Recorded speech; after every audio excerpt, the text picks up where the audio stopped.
Hey friends, if you encounter the error Windows could not finish configuring the system, then please watch this video. I will guide you through the procedure. So it's not very difficult to solve it. The first solution is an SFC scan. Search for command prompt in the Windows search bar and click on Run as Administrator. Type the command sfc space forward slash scan now and hit enter to invoke the SFC scan. The next solution is to update Windows.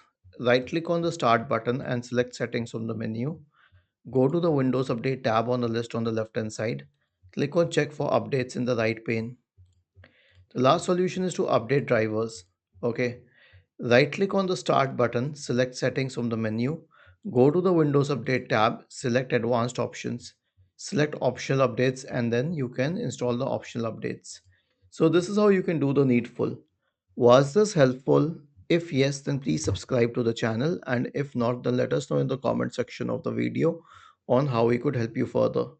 Thank you for watching this video and have a nice day.